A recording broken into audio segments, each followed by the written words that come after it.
যাত্রীবাহী বাস মামুন স্পেশাল ও mail train one up এর সংঘর্ষে ১২ জন নিহত এবং ২৫ জন গুরুতর আহত হন। ১ নম্বর আসামি হেলাল গ্রেপ্তার করতে সক্ষম হয়। ট্রেনটি বাসটিকে প্রায় ১ কিলোমিটার টেনে নিয়ে যায় এবং ঘটনাস্থলে ১২ জন নিহত হয়। জিজ্ঞাসাবাদে জানা গিয়েছে যে হেলাল ওই সময়টাতে তার ডিউটি থাকার কথা ছিল, বাট সে উপস্থিত ছিল না।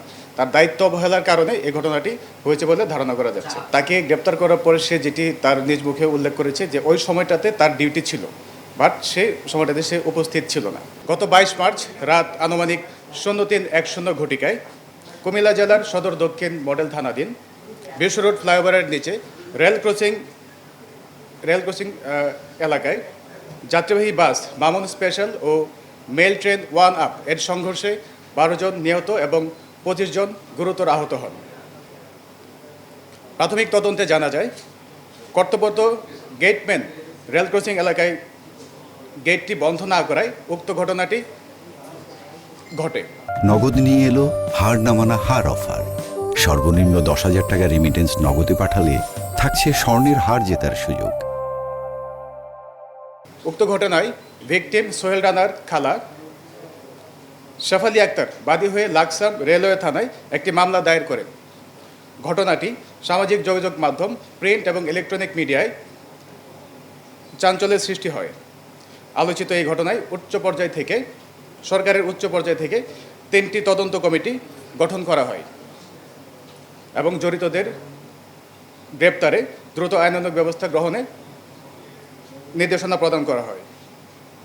এরই ধারাবাহিকতায় তথ্য প্রযুক্তির সহায়তা এবং গোপন সংবাদের ভিত্তিতে গতকাল ২৪শে মার্চ রাত আনুমানিক ০৭:২০ ঘটিকায় কুমিল্লা জেলার বুড়িচং থানাধীন শঙ্খচাইল এলাকা থেকে একজন আসামি, ১ নম্বর আসামি হেলাল, পিতা মোহাম্মদ নুরুল ইসলাম, মাতা রোকেয়া বেগম, গ্রাম কোদালিয়া, ডাকঘর কালিকাপুর, থানা বুড়িচং, জেলা কুমিল্লাকে গ্রেপ্তার করতে সক্ষম হয়।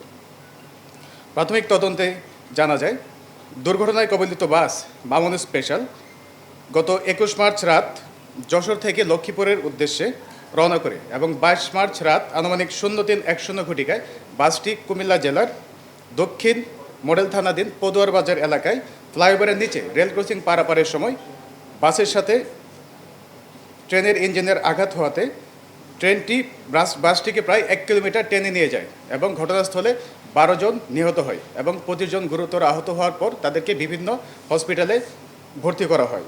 ২২ মার্চ রাতে রেল ক্রসিংয়ে গেটম্যানের দায়িত্বে থাকা মোহাম্মদ হেলাল, যে ১ নম্বর এজাহার নামীয় আসামি, তার দায়িত্ব অবহেলার কারণে এই ঘটনাটি ঘটেছে বলে ধারণা করা যাচ্ছে। গ্রেপ্তারকৃত আসামিকে জিজ্ঞাসাবাদে সে এই ঘটনার সাথে সম্পৃক্ত বলে অকপটে স্বীকার করে। গ্রেপ্তারকৃত আসামির বিরুদ্ধে কুমিল্লা জেলার লাকসাম রেলওয়ে থানাধীন হস্তান্তর প্রক্রিয়া চলমান রয়েছে। হেলালের অপরাধ বলতে এখানে যেটি উঠে এসেছে, সে ওই সময়টাতে দায়িত্বে ছিল। তার দায়িত্ব অবহেলার কারণে এই ঘটনাটা সংঘটিত হওয়ার একটা সম্ভাবনা রয়েছে। এই মর্মে এজাহারে তার নাম উল্লেখ করা হয়েছে। জিজ্ঞাসাবাদে জানা গিয়েছে যে হেলাল ওই সময়টাতে তার ডিউটি থাকার কথা ছিল, বাট সে উপস্থিত ছিল না।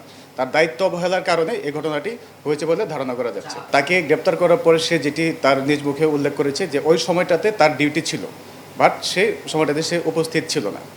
সে হয়তোবা অন্য কোনো কাজে ওখান থেকে চলে গিয়েছিল, বাট কাউকে যে সে বলে যাবে বা ওখানে ডিউটিতে দিয়ে যাবে এই বিষয়টি সে নিশ্চিত না করে ওই জায়গা থেকে লিভ করার ফলেই এই ঘটনাটি ঘটেছে বলে আমরা ধারণা করছি।